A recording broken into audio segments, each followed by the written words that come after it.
todos y esta experiencia que estamos teniendo aquí, Enrique, que soy yo, y Livia, ¿no? Con Daniel, que está estamos teniendo clases con él, y Livia está en su instancia doctoral.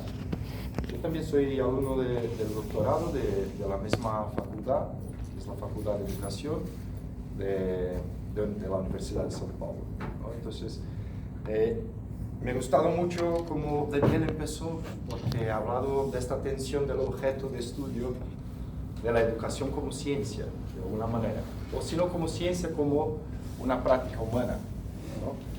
Y mi idea hoy es tensionar un poco por qué miramos tanto la educación como un movimiento de escolarización, apenas.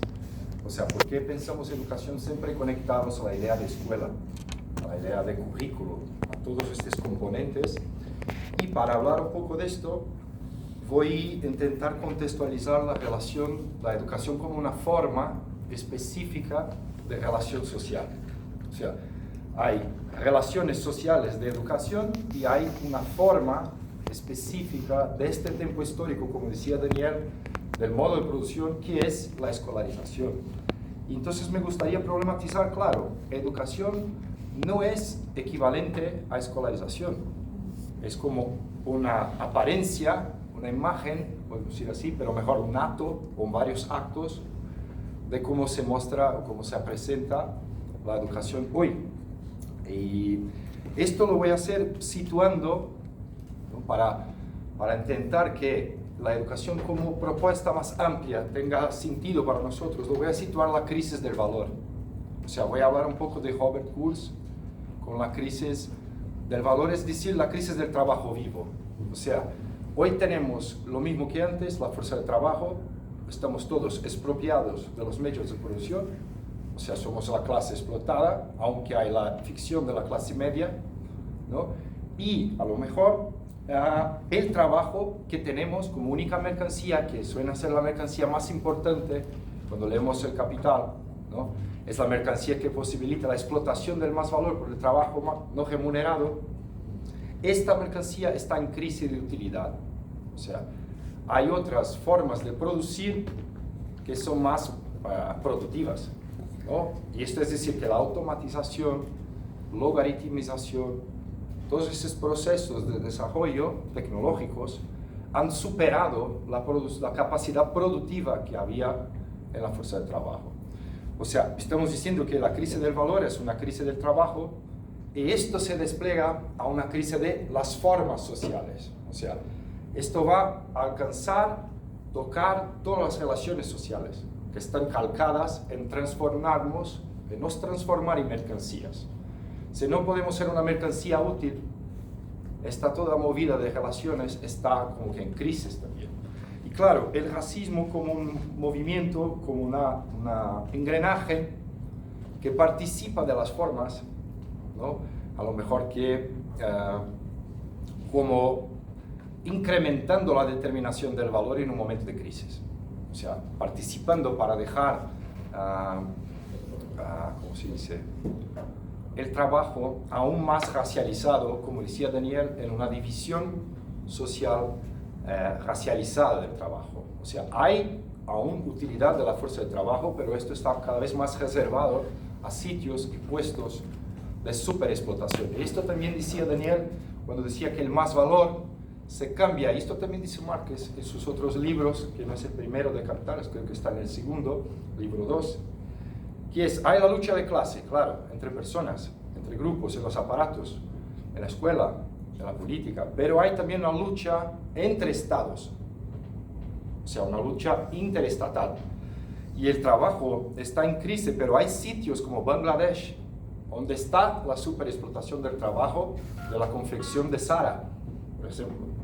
O sea, estos puestos no suelen emplear gente en España, pero suelen superexplotar personas racializadas en Bangladesh, por ejemplo, donde hay empresas francesas, como de personas que conocí, que van a Bangladesh para enseñar cómo hacer una regulación del trabajo, de estas empresas que hacen la movida de Zara. O sea, cómo hacer con que el trabajo sea más productivo, claro, dentro de este lenguaje que es la lenguaje de la reestructuración, la lenguaje del toyotismo, ¿no?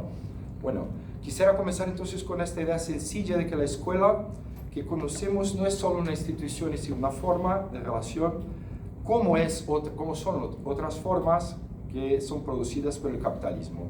Y como decía Daniel también, hay en la educación una ideología, una ficción, una forma de ficcionar e ilusionar a las personas, ¿no? Sin revelar que por detrás de la educación como escolarización, por ejemplo, hay la mercancía, o sea, hay fetiche de la mercancía, ¿no? Entonces, esta ideología es la ideología universalista de la escuela, la ideología de que el desarrollo de cada uno depende de sí mismo.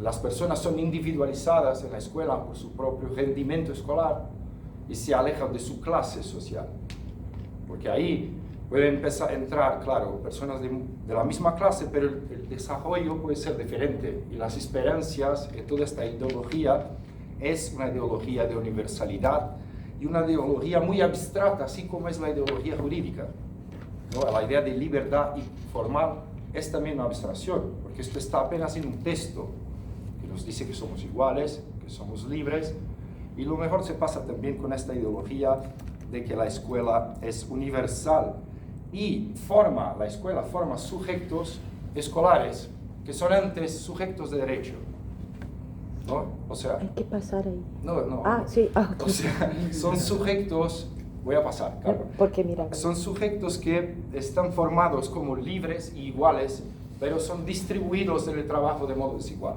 Bueno, y ahora viene la crisis del valor. Desde los años 70, ¿no? Hay este cambio productivo, que estoy llamando aquí de crisis del valor o crisis del trabajo abstracto, que es la improductividad de la fuerza de trabajo.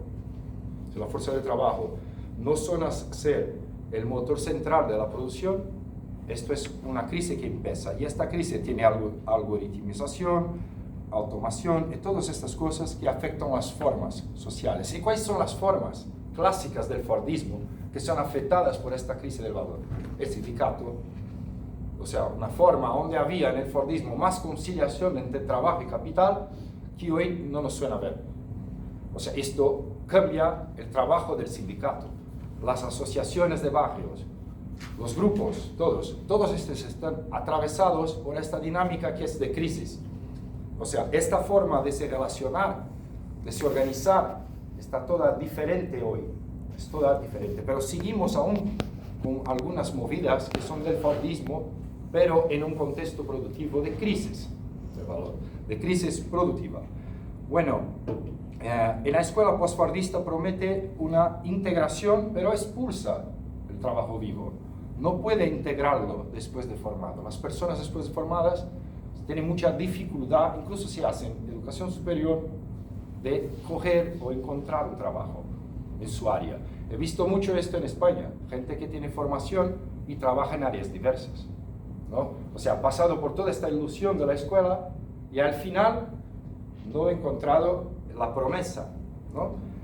Bueno, en este momento de crisis de las formas, como digo, que es un movimiento que viene con la crisis del trabajo, el racismo, ¿no?, estructural adquiere un papel aún más importante. O sea, estoy diciendo que el racismo, no como moral, no como una cosa individual o como un linchamiento del pasado, no tan distante. El racismo como una estructura adquiere un papel más visible en la crisis, adquiere un papel más importante, más funcional. No es un residuo cultural, sino un mecanismo estructural del capitalismo, una engranaje interna al propio derecho, una engranaje interna a la propia escolarización, una engranaje que ayuda o auxilia a sobredeterminar la determinación económica. Y esto es el que Daniel decía, que el marxismo no es un economicismo, porque sí que hay una determinación económica del valor, de la mercancía, todos somos mercancías, pero hay otras determinaciones que se plegan en esta, como determinaciones ideológicas del derecho, del Estado, que son estas que nos hacen luchar por estas fórmulas, o dentro de estas fórmulas, formas como la escuela y el sindicato, que son ideologías políticas, que funcionan muy bien en un periodo y ahora no están tan bien en este periodo donde conciliar es más difícil, donde hacer una reforma, una política es más difícil.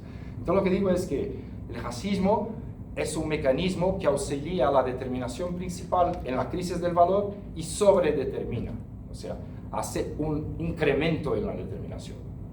Y esta sobredeterminación es una racialización de la división del trabajo, un incremento a más en esta racialización. Y esta racialización divide o reparte el trabajo precarizado, superexplorado, o en otros sitios de trabajo, como estábamos diciendo con la transición del más valor para Bangladesh y para estos sitios, y la desigualdad se torna algo mezclado o aplainado por la igualdad formal del derecho. O sea, estoy planteando aquí que el sujeto derecho, el sujeto escolar, son conjugaciones que nos llevan a formación de la fuerza del trabajo para después irnos al mercado, vender esta fuerza. Pero con estas crisis de formas sociales, o sea, con esta crisis del valor, ¿no?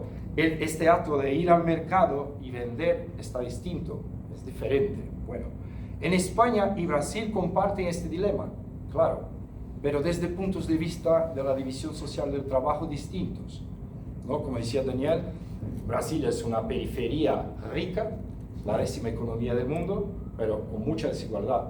España es central, ¿no? Europeo, está ahí en todo este proceso más amplio, tiene un estado de bienestar más fuerte, consolidado, pero también está determinada, y ahí por eso o semiperiferia o un centralismo no tan, ¿cómo se dice?, con tanto protagonismo, y por tanto España está determinada más también con la sobreexplotación, pero en el trabajo inmigrante.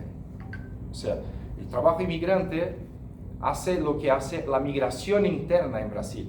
En Brasil se va de sur al norte o de norte al sur para el trabajo. Nuestros inmigrantes son internos, pero también se incrementa esta superexplotación de este trabajo en Brasil. A lo mejor que en España se incrementa la superexplotación del trabajo del inmigrante racializado, ¿no? Bueno, ahora sí empiezo con las imágenes que separé ahí, y bueno, me gustaría hacer una charla con ustedes intentando algo que no lo hice antes. Esto viene de la clase de Daniel y de unas cosas que había pensado antes, es decir, cómo pensar el objeto de estudio de educación para más allá de la escuela en este contexto que he contado de crisis. ¿Cómo pensar esto? Y para eso elaboré 3 imágenes. Claro que no son imágenes muy atractivas, pero son imágenes de la escuela como objeto, ¿no? Y ahí, claro, voy a tener que hacer más de una porque la primera tiene fallas, no me muestra todo. Pero ahí podemos ver la educación como con dos objetos en 2 ejes, ¿no? Una imagen ahí, como ves, bidimensional, ¿no? Con un eje 1 y un eje 2, vamos a decir así. En este objeto 1 es la escolarización, las personas que piensan, los académicos que piensan la escuela como sinónimo de educación, forma escolar.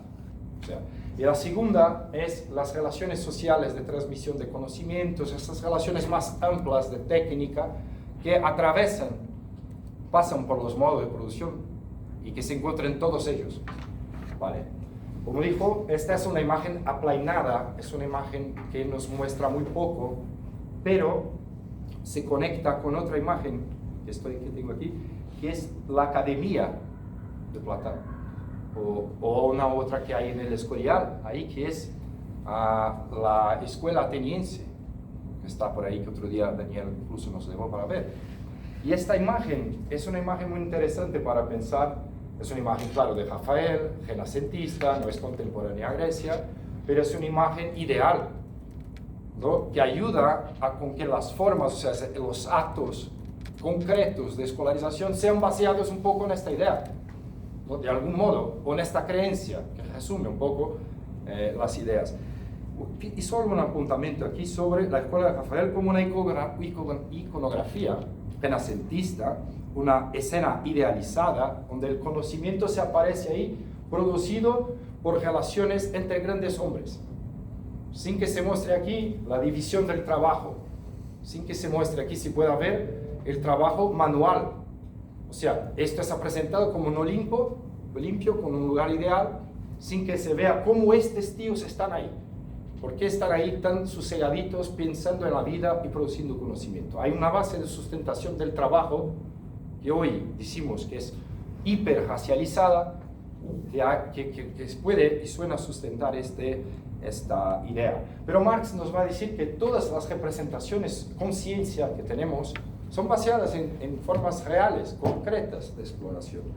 Y ahí traigo dos autores que son Jameson, Frederick Jameson, que es un autor del campo de la estética marxista, y Baudrillard, que es otro autor.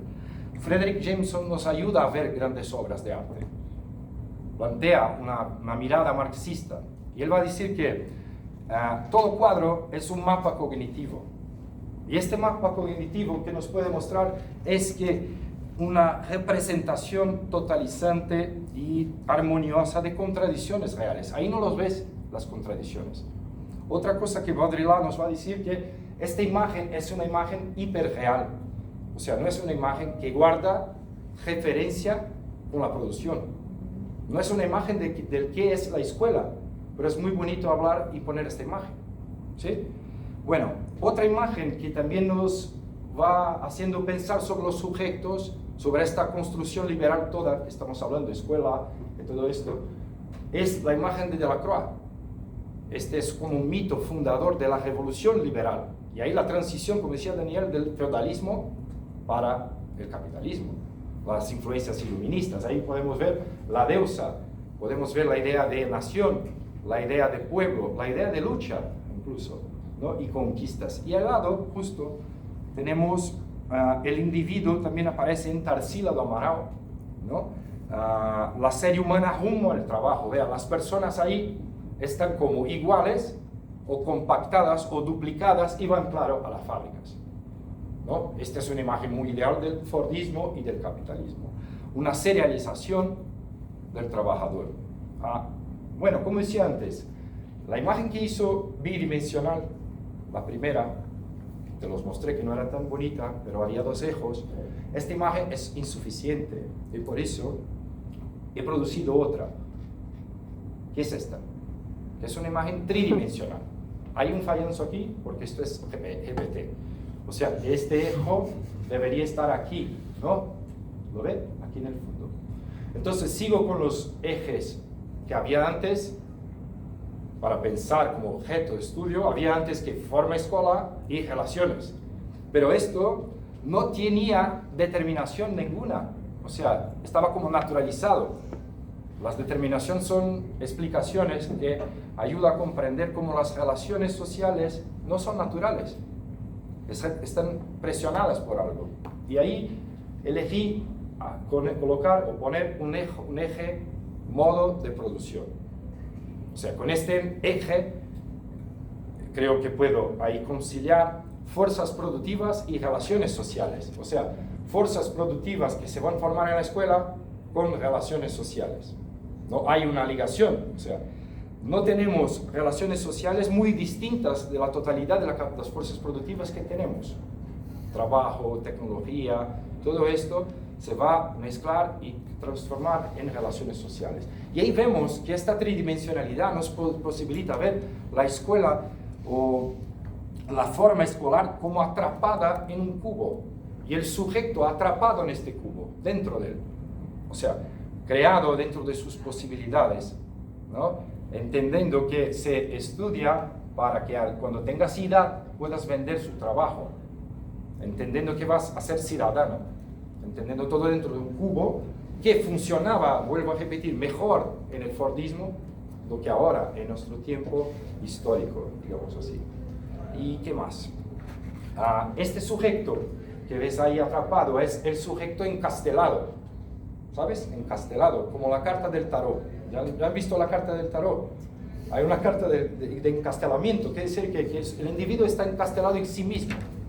Y ahora el individuo está encastelado en otros sujetos, que son ¿qué? Las las instituciones que nos interpelan como sujetos. O sea, estamos sujetados por esto.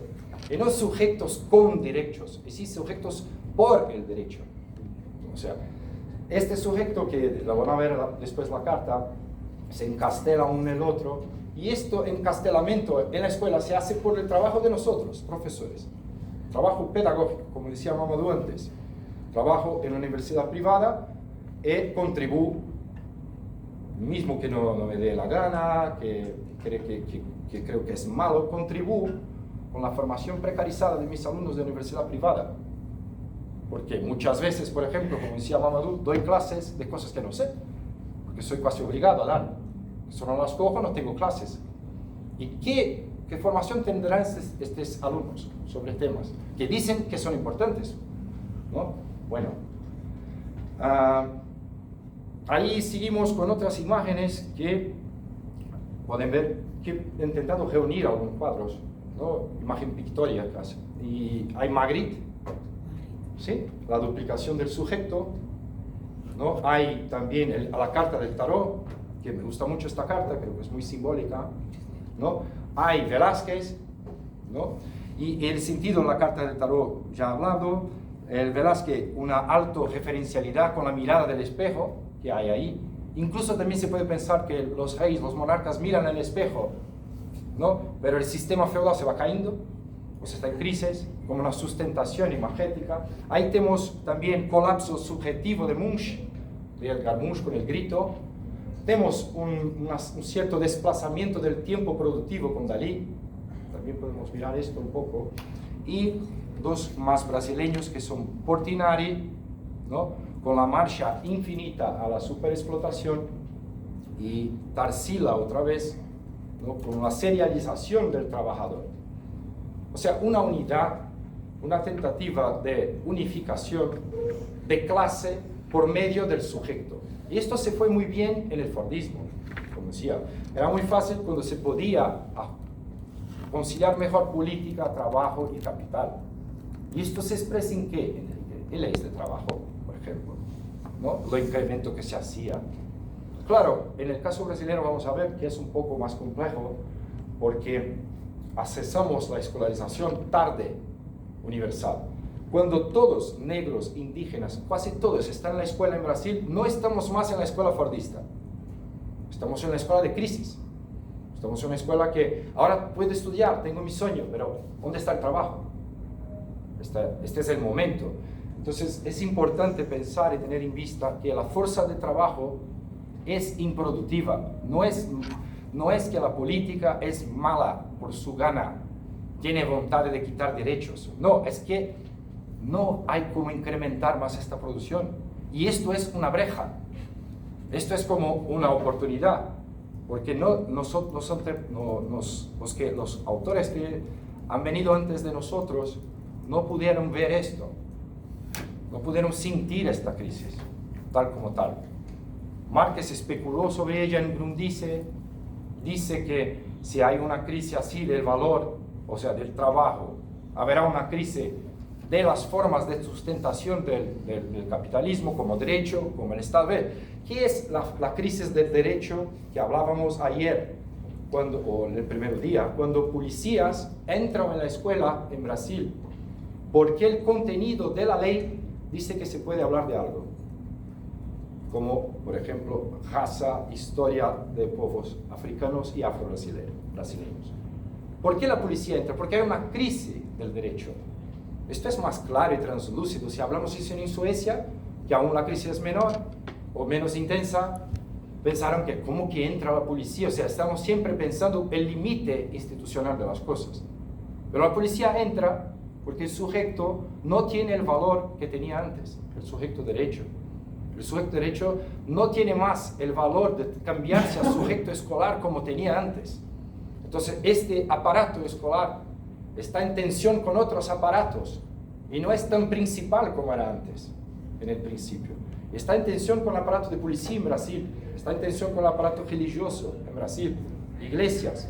Y aquí con sus propias tensiones, que no puedo decir cuáles son específicamente en la escuela. Enrique, perdón interrumperte, pero claro. Ahora te falta solo 4 minutos porque tenemos que entregar la aula justo las 13. Vale, perdón. Gracias. Sí, bueno, entonces ya hablamos de crisis de formas sociales y voy a un poco más rápido. Aquí la crisis del racismo deriva de la crisis del racismo, de la profundización que vemos en esto, deriva de esta crisis, como decía, o sea, si hay crisis en el derecho, si hay crisis política, si hay crisis en la escuela, todo esto es reflejo de una crisis del trabajo, ¿no?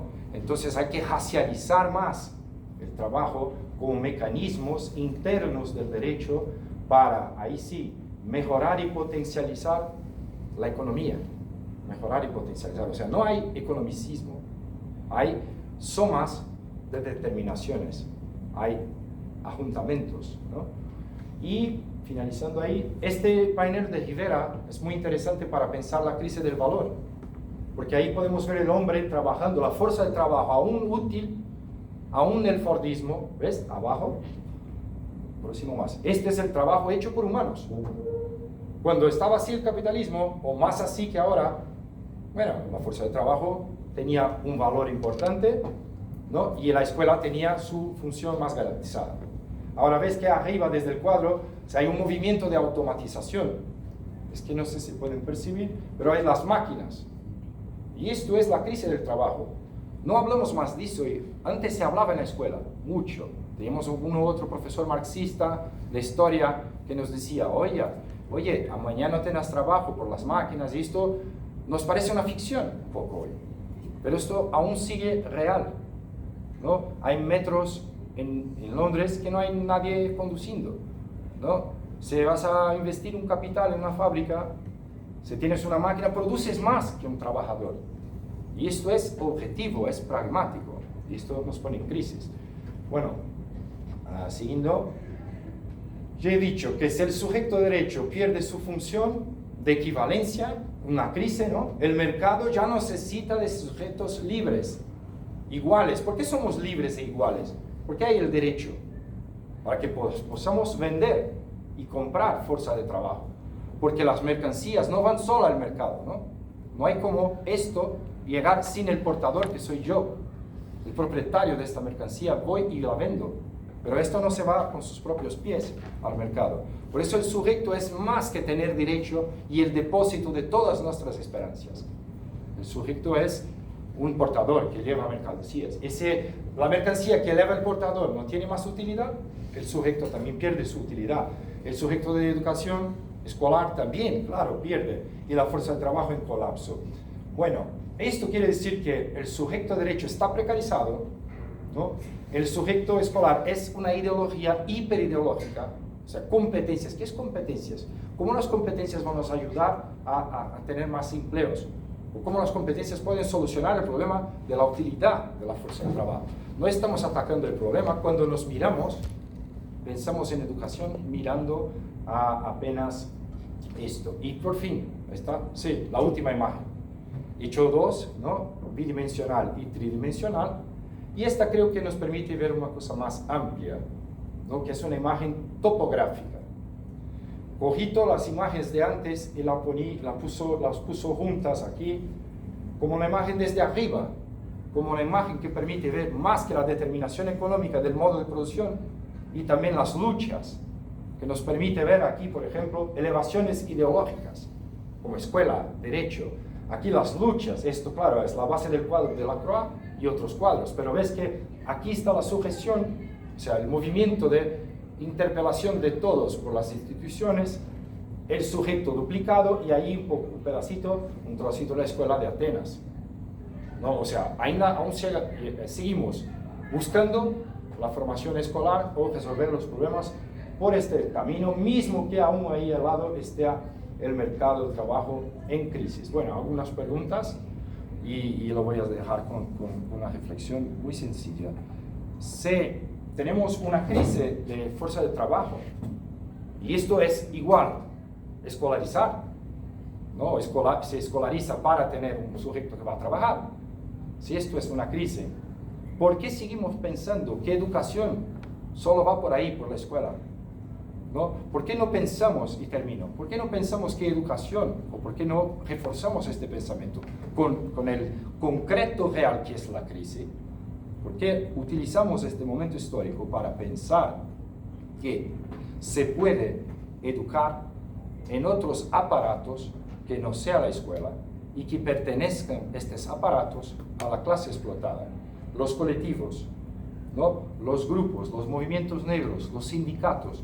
Si hay espacio físico y gente, ¿no? ¿Por qué no producir una contraideología en un momento, ¿no? Pero una contraideología que sea baseada en un tipo de escolarización sin currículo, un tipo de escolarización sin Estado, un tipo de escolarización sin formar la fuerza de trabajo, un tipo de escolarización que esté más conectado con que Daniel hablaba sobre Ponce, o sea, sobre la relación de educación de modo más amplio. Y claro, esta educación que se puede plantear en otros aparatos, que sea una educación, por ejemplo, vuelta o condensada a hablar de la crisis del valor, a hablar de esto que Daniel decía que era una esclavitud, que es el trabajo asalariado.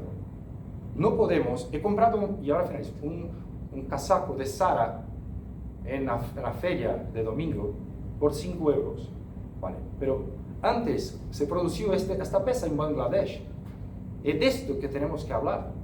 Esta es un poco la importancia de este tiempo histórico, porque esto es una brecha, o sea, un espacio de lucha, que es el espacio de decir, mira, este mecanismo, fuerza del trabajo, hacía con que todo esto que creíamos quedase junto. Y ahora podemos ver que este mecanismo está en crisis. Entonces, dejo aquí la reflexión de pensar, y a Mamadou creo que va a hablar más de estas experiencias de lucha, de pensar cómo es educar para más allá de la escuela. ¿Por qué esta fixación con la escuela? ¿No? Si educar y trabajar, o educar por las prácticas del trabajo, no el trabajo que se viene de la fuerza de trabajo, pero el trabajo que hacemos, interacciones, es más potencial, es contrahegemónico, ¿no? ¿Por qué el sindicato sigue haciendo, por ejemplo, sus tarefas de antes? Se puede ser también una escuela, y una escuela sin Estado. Claro, bueno, ese es su perdón, porque hay mucho que hablar, y he contado mucho, y ahí me he trabajado un poco. Bueno, muchas gracias.